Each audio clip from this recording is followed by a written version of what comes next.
دیکھو کتنا خوبصورت رب کا مہمان آ گیا، دیکھو کتنی شان والا ماہ رمضان آ گیا۔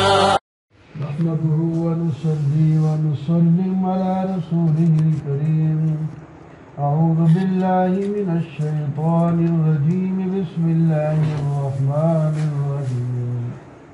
وقال الذين لا يرجون لقاءنا لولا أنزل علينا الملائكة أو نرى ربنا لقد استكبروا في أنفسهم وأتوا عتوا كبيرا، صدق الله مولانا العظيم۔ اللهم صل على سيدنا ومولانا محمد وعلى آل سيدنا ومولانا محمد وبارك وسلم۔ سورہ فرقان چل رہی ہے اور 19واں پارہ شروع ہوا ہے۔ پہلی آیت میں مشرکین و منکرین رسالت کی سے شکوہ ہے کہ وہ بڑے متکبر ہیں، بڑے سرکش ہیں۔ وہ کہتے ہیں کہ فرشتے کیوں نہیں آتے ہمارے پاس، اللہ تعالی ہمیں نظر کیوں نہیں آتے، وہ ہمیں آ کر کیوں نہیں بتاتے۔ جواب دیا فرشتے آئیں گے تمہیں خوشی نہیں ہوگی، وہ تو عذاب کا پیغام لائیں گے۔ جس دن آسمان کو بادل یعنی بادل کا عذاب اللہ تعالیٰ بھیجیں گے، آسمان کو پھاڑتا ہوا آ جائے گا اور قیامت قائم ہو جائے گی۔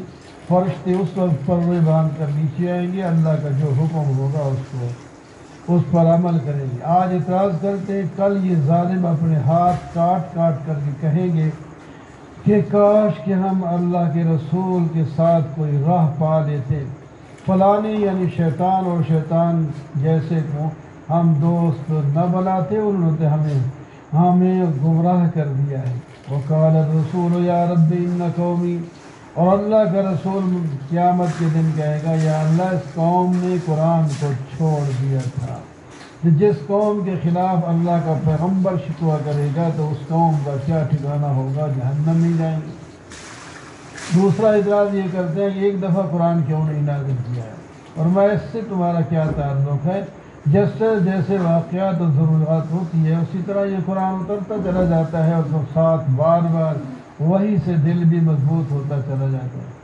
آگے قوموں کے واقعات ہیں جو نافرمان ہوئی اور ان کو ہلاک کر دیا گیا۔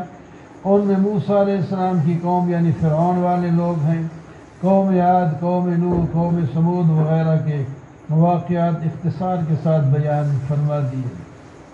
أَلَمْ تَرَ إِلَىٰ رَبِّكَ كَيْفَ مَدَّ الظِّلَّ وَلَوْ شَاءَ لَجَعَلَهُ سَاكِنًا۔ عقلی دلیل ہے، دیکھتے نہیں ہیں کہ اللہ تعالیٰ نے سائے کو پہلے لمبا ہوتا ہے اس کو چھوٹا کر دیتے ہیں، چھوٹا اس کا لمبا کر دیتے ہیں۔ اللہ تعالیٰ یہ سائے کو پیدا کرنے والے ہیں چیزوں کے، اور اللہ تعالیٰ ہی رات کو لباس اور دن کو اور نیند کو آرام کا باعث اور دن کو کام کرنے کے لیے روشن بنا دیا ہے۔ اللہ تعالیٰ ہی جو ہے بارش اتارتے ہیں اور بارش سے پہلے ہوائیں خوشخبری کے لیے بھیجتے ہیں، پانی تم بھی پیتے ہو، تمہارے جانور بھی پیتے ہیں۔ فَلَا تُطِعِ الْكَافِرِينَ وَجَاهِدْهُمْ بِجِهَادٍ كَبِيرٍ، کافروں کی بات نہیں ماننا، ان کے ساتھ تو جہاد کرنا ہے۔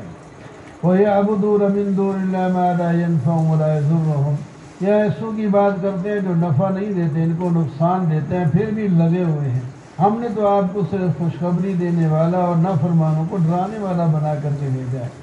اصل لوگ جو اللہ تعالیٰ کو پیارے ہیں، عباد الرحمن ہیں، ان کی صفات یہ ہیں کہ وہ جب زمین پر چلتے ہیں تو بڑے متواضعانہ انداز میں چلتے ہیں، جاہلوں کے ساتھ بات ہو تو بڑے نرم بات کر کے چلے جاتے ہیں، رات کو اللہ تعالیٰ کے حضور سیدھے رکوع میں گزار دیتے ہیں، سویرے اٹھ کے دعائیں مانگتے ہیں یا اللہ ہمیں جہنم سے آزاد کر دے۔ اور اگر کسی سے گناہ ہو جائے، قتل ہو جائے اور زنا ہو جائے، برائی ہو جائے تو وہ جناب توبہ کرتے ہیں، اللہ تعالیٰ ان کو معاف کر دیتے ہیں اور ان کی برائیوں کی جگہ ان کو نیکیاں عطا فرما دیتے ہیں۔ توسین میم تلک آیات الکتاب المبین۔ سورہ شعراء شروع ہوتی ہے، اس کی شروع میں پہلے ترغیب القرآن ہے، لعلک باخع نفسک الا یکونوا مؤمنین۔ نبی علیہ السلام کو خطاب ہے کہ اگر یہ ایمان نہ لائے تو آپ اپنے آپ کو ہلاک کر دیں گے، اتنی ذمہ داری آپ کی نہیں ہے۔ آپ کو تو بتایا گیا کہ ہمارے پیغام پہنچائیں، جو مانے گا تو کامیاب رہے گا، جو نہیں مانے گا اس کا نقصان ہوگا۔ ہم نے اگر زبردستی منوانا ہوتا تو آسمان سے کوئی ایسی چیز نازل کر دیتے کہ ان کی گردنیں جھک جاتی اور ضرور مان لیتے۔ آگے موسیٰ علیہ السلام کا واقعہ شروع ہوتا ہے 2-3 رکوع میں، جو آپ پہلے کئی دفعہ اس کا سن چکے ہیں۔ فرعون کے پاس جب یہ گئے تو ان سے بات ہوئی تو فرعون نے کہا رب السماوات والارض وما بینہما ان کنتم موقنین۔ فرعون نے جب کہا کہ رب العالمین کون ہے جس کی طرف تم دعوت دیتے ہو، تو موسیٰ علیہ السلام نے فرمایا آسمان زمین کا رب ہے۔ پھر فرمایا وہ ہے جس نے تمہیں بھی اور تمہارے باپ دادوں کو بھی پیدا کیا ہے۔ پھر فرمایا کہ مشرق اور مغرب کا رب ہے۔ مختلف انداز میں ان کو سمجھایا۔ فرعون بھی آ گیا، باقی کی چونچاں کرتا رہا۔ آخر کار وہ وقت آیا کہ موسیٰ علیہ السلام کے مقابلے میں فرعون جادوگر لایا، وہ بھی ایمان لائے اور فرعون کو دھوکہ دے گئے۔ وہ ایمان میں اتنا پختہ تھے کہ فرعون نے ان کو پھانسی پہ لٹکا دیا، لیکن وہ لٹک گئے، شہادت قبول کر لی، ایمان سے نہیں ہوتے۔ وَأَوْحَيْنَا إِلَىٰ مُوسَىٰ أَنْ أَسْرِ بِعِبَادِي۔ موسیٰ علیہ السلام کو کہا گیا اب یہ فرعونی ایمان نہیں لاتے تو آپ اپنی قوم کو لے کر یہاں سے چلے جائیں۔ جب وہ چلے جا رہے تھے تو فرعون کو پتہ چلا تو غصے میں آ گیا کہ تھوڑی سی مٹھی بھر جماعت ہے، ہمیں غصہ دلاتی ہے، اب ہی ان کو پکڑ کے ہم ختم کر دیں گے۔ لیکن ہوا یہ کہ موسیٰ علیہ السلام سمندر سے پار ہو گئے اپنی قوم سمیت، اور فرعون جب سمندر کے اندر آیا تو غرق ہو گیا۔ وَاتْلُ عَلَيْهِمْ نَبَأَ إِبْرَاهِيمَ۔ ابراہیم علیہ السلام کا واقعہ بھی ان کو پڑھ کے سنائے، وہ کتنے بڑے موحد تھے۔ اپنی قوم اور اپنے والد کو سمجھایا یہ نہ نفع دیتے ہیں نہ نقصان دیتے ہیں، تم کیوں اس کے سامنے جھکے پڑے ہو؟ رب تو میرا وہ ہے جس نے مجھے پیدا کیا اور مجھے کھلاتا ہے، اور وہ بیمار ہوں تو شفا بھی دیتا ہے، موت اور حیات کا مالک بھی وہی ہے۔ مجھے طمع ہے کہ وہ میرے خطیات کو بھی معاف کر دے گا اور مجھے اچھے لوگوں کے ساتھ ملا دے گا، اور میری عزت یا اللہ عزت کی زبان لوگوں میں بلند کر دے۔ اس کی وجہ سے آج تک ابراہیم علیہ السلام کی عزت کے ساتھ بات ہوتی ہے۔ فرمایا یوم لا ينفع مال ولا بنون، ایک ایسا دن آنے والا ہے جس میں اولاد اور مال کام نہیں آئے گا۔ جو سلیم دل موحد دل لے کے آئے گا وہی کامیاب ہوگا۔ جنت تو متقین کے لیے ہے اور غاوین اور گمراہوں کے لیے جہنم ہے۔ اس وقت یہ ڈالے جائیں گے جب تو یہ اس وقت چیخیں گے چلائیں گے، لیکن ان کو کوئی نکالنے والا نہیں ہوگا، نہ کوئی ان کا سفارشی ہوگا، نہ ان کا کوئی دوست ہوگا۔ یہ تو کہیں گے کاش کہ ہمیں ایک دفعہ دوبارہ جانا ہو تو ہم ایمان لائیں گے، لیکن ان کی بات کو نہیں سنا جائے گا۔ آگے نوح علیہ السلام کی قوم کی ہلاکت اور ہود علیہ السلام کی قوم کی ہلاکت کے واقعات ہیں، ان کی کوئی تفصیل بھی ہے، اور قوم سمود یعنی صالح علیہ السلام کی قوم کی ہلاکت کا واقعہ ہے۔ آگے قوم لوط کا ذکر ہے، اس کا بھی پہلے کئی دفعہ ذکر ہو چکا ہے کہ یہ ان کی قوم کے لوگ ایک تو کافر مشرک تھے اور دوسرا لواطت کے دھنی تھے، اور اس قسم کی یہ برائیاں کرتے تھے۔ اللہ تعالیٰ نے ان پر عجیب سا بارش پتھروں کی برسائی اور ان کی بستیوں کو الٹ کیا۔ اور شعیب علیہ السلام کی قوم جن کو اصحاب ایکا کہا گیا، ان پر ایک ایسا عذاب آیا جو معلوم ہوتا تھا یہ سایہ دار بادل آ گیا ہے، لیکن اللہ نے اس سے بارش آگ کی برسائی اور ہر چیز ان کی جل گئی۔ وَإِنَّهُ لَتَنزِيلُ رَبِّ الْعَالَمِينَ۔ قرآن پاک کے بارے میں فرمایا اس کو اللہ نے نازل کیا ہے اور تھوڑا تھوڑا کر کے نازل کیا ہے، روح الامین لائے ہیں، آپ کی قلب مبارک پر اترا ہے، عربی زبان میں ہے، یہ پہلی کتابوں میں بھی اس کا ذکر ہے، اور اس کو علماء بنی اسرائیل بھی جانتے ہیں۔ اگر کسی اور غیر عربی پر قرآن کو ہم نازل کرتے تو پھر تو ایمان نہ لاتے، کہتے کہ ہم عربی ہیں اور یہ عجمی زبان میں ہمیں سمجھ ہی نہیں آتا ہے۔ وما تنزلت بالشیاطین وما ينبغي لهم وما يستطيعون. کہتے ہیں شیطان ان کے پاس آتا ہے، ایسی باتیں کرتا ہے، یہ تب بھی فرمایا شیطان اور جو ہیں جن ان کے مناسب بھی نہیں ہے، نہ وہ کر سکتے ہیں ایسی باتیں، ان کو تو سننے سے بھی روکا گیا. فلا تدعوا مع الله إلها آخر فتكون من المعذبين. آپ کو خطاب ہے اور امت کو تنبیہ ہے، اللہ کے ساتھ کسی کو تم نے معبود بنا کر کے نہیں بلانا، ورنہ عذاب میں مبتلا ہو جاؤ گے. آپ اپنے رشتہ داروں کو بھی الگ سے تبلیغ کریں، ان کو خدا کی نافرمانی سے ڈرائیں، اور جو لوگ آپ کی بات مانتے جائیں آپ ان سے نرمی والا معاملہ کریں. وَتَوَكَّلْ عَلَى الْعَزِيزِ الرَّحِيمِ. اپنے اللہ پر بھروسہ کریں جو غالب ہے اور رحمتوں والا ہے. وہ آپ کو دیکھ رہا ہے جب آپ رات کو اٹھتے ہیں یا ساجدین یعنی صحابہ کرام میں آپ چل پھر رہے ہوتے ہیں اور نماز پڑھا رہتے ہیں یا کوئی بھی کام ہوتا ہے صحابہ کے ساتھ ہوتے ہیں، تو اس وقت بھی آپ کو اللہ تعالیٰ جان رہے تھے. وَالشُّعَرَاءُ يَتَّبِعُهُمُ الْغَاوُونَ. شیطان جو ہیں وہ اترتے ہیں جھوٹے لوگوں پر، اور جو شعراء ہیں، آپ جو کہتے ہیں یہ شاعرانہ کلام ہے، شعراء کے پیچھے تو گمراہ لوگ چلتے ہیں، وہ وادیوں میں گھومتے پھرتے ہیں اور سرگردان پھرتے رہتے ہیں. ہاں کچھ شعراء نیک بھی ہوتے ہیں جو ایمان لاتے ہیں، اللہ کو یاد کرتے ہیں، اور ان پر ظلم کیا جائے تو وہ ہر حال میں بدلہ بھی لے سکتے ہیں. وَسَيَعْلَمُ الَّذِينَ ظَلَمُوا أَيَّ مُنقَلَبٍ يَنقَلِبُونَ. ظالم جان لیں گے کہ یہ کہاں پلٹ کے جائیں گے. قاسین تلک آیات القرآن و کتاب مبین.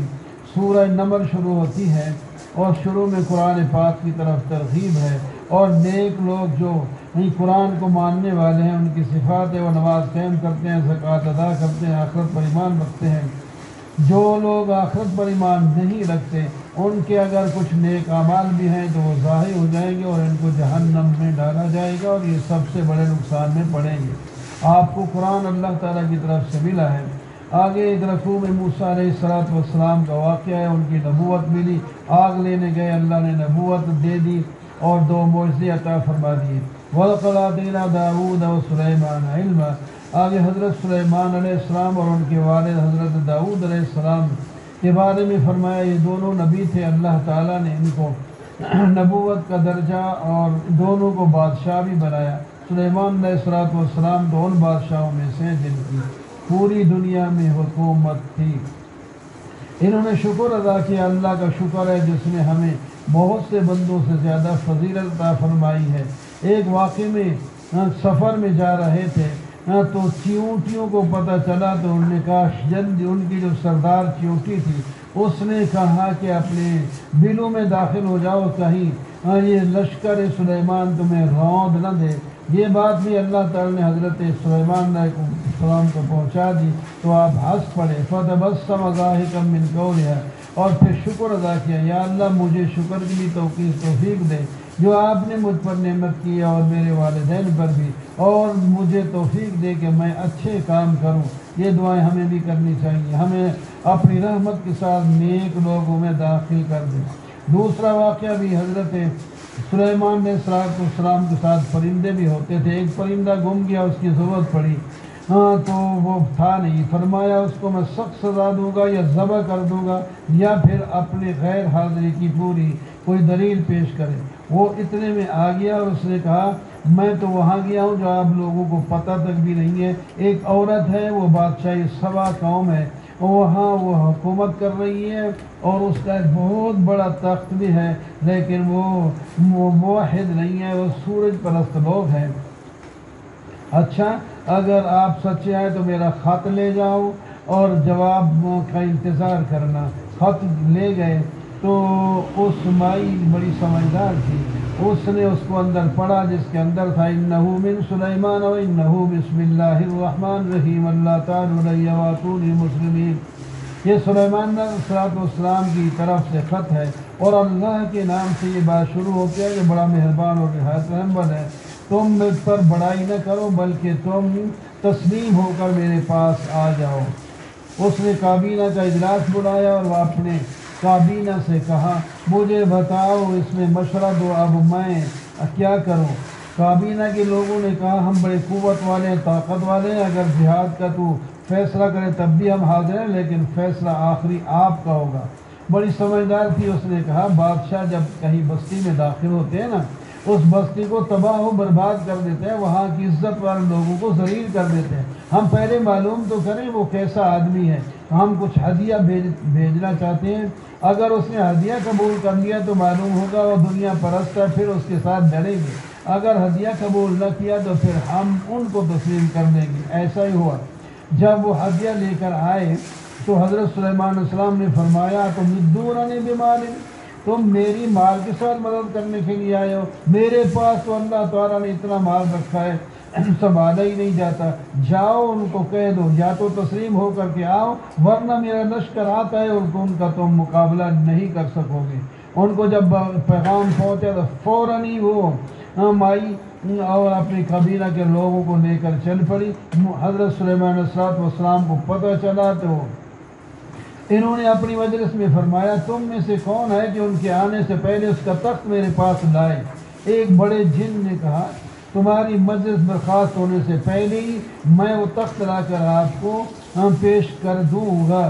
اتنے میں ایک اور بولا، یا خود سلیمان علیہ السلام نے جس کے پاس علم تھا، اس نے کہا کہ یہ آنکھ جھپکنے سے پہلے ہی جو ہے تخت یہاں موجود ہوگا، اور دیکھا تو یہاں موجود ہی تھا، اور فرمایا یہ میرے رب کا فضل ہے، لیبلونی تاکہ وہ میرا امتحان لے، میں شکر کرتا ہوں یا ناشکری کرتا ہوں۔ جو شکر کرتا ہے اپنا فائدہ کرتا ہے، جو ناشکری کرتا ہے اللہ کا تو کوئی نقصان نہیں۔ فرمایا اس تخت کو تھوڑی سی تبدیلی کر دو تاکہ اس کی عقل کا اندازہ ہو جائے، اس کو پہچانتی ہے یا نہیں پہچانتی۔ اتنے میں جب وہ آ گئی تو اس سے کہا گیا یہ تخت تو تیرا بھی ایسا ہے، احاکذا عرشک، تیرا جو تخت مشہور ہے یہ ایسا ہی تھا؟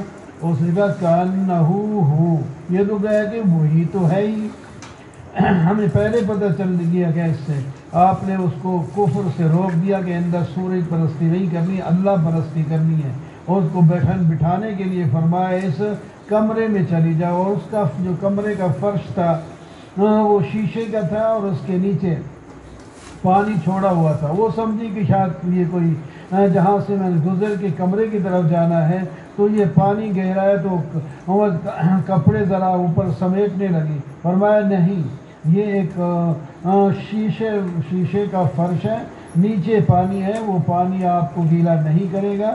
تو اس نے کہا رب انی ظلمت نفسی واسلمت مع سلیمان، میں زیادتی کی اپنے نفس پہ، اور میں اب سلیمان علیہ السلام کے ساتھ ایمان لا چکی ہوں اس اللہ پر جو تمام جہانوں کا مالک ہے۔ آگے آخر میں قوم سمود کا واقعہ ہے جن کی طرف حضرت صالح علیہ السلام بھیجے گئے تھے۔ انہوں نے کہا نعبد اللہ فاذا هم فریقان، کچھ لوگوں نے مانا اور اکثر نے انکار کر دیا، آخرکار ان کو جو ہے تباہ و برباد کر دیا گیا۔ ان کے 9 گنڈے تھے، وہ زمین میں فساد مچایا کرتے تھے، انہوں نے قسم اٹھا دی کہ ان کو ہم رات کو ان کے سارے گھر والوں کو قتل کر دیں گے، اور بعد میں ہم کہیں گے آج رات تو ہم تھے ہی نہیں یہاں۔ اللہ تعالیٰ نے فرمایا یہ انہوں نے مکر کیا ہے، ہم بھی مکر جانتے ہیں، ان کو اس کا مداوع کر سکتے ہیں۔ حضرت صالح علیہ السلام سالم رہے، اور اس لیے قوم جو ہے وہ برباد ہو گئی۔ آگے لوط علیہ السلام کا واقعہ جو ابھی بھی پہلے گزرا ہے، ان کی قوم بے حیائی کا کام کرتی تھی، انہوں نے ان کو روکا اور نہیں رکھے، انہوں نے کہا اس قوم لوط کو اپنی بستی سے نکال دیں، یہ بڑے صوفی اور پاک باز بنتے ہیں۔ اللہ تعالیٰ فرماتے ہیں ہم نے لوط علیہ السلام اور ان کے اہل کو بیوی کے بغیر نجات دے دی، اور جناب دوسروں پر جو قوم کافر مشرک تھی، بدترین بارش تھی، وہ بارش تھی پتھروں کی، اس میں ذلیل ہو گئے۔ قل الحمدللہ، و آخر میں فرما دیا شکر ہے اللہ تعالیٰ کا، اور نیک بندوں پر اللہ تعالیٰ کا سلام ہو جن کو اللہ تعالیٰ نے چن لیا ہے۔ آپ بتاؤ اللہ بہتر ہیں یا جن کو یہ آپ اللہ کا شریک کرتے ہیں؟ تو ظاہر بات ہے اللہ ہی تو بہتر ہیں، جن کو شریک کرتے ہیں وہ تو اللہ کی مخلوق ہے، وہ تو کچھ بھی نہیں کر سکتے۔ اللہ تعالیٰ ہم سب کو موحد بنائے۔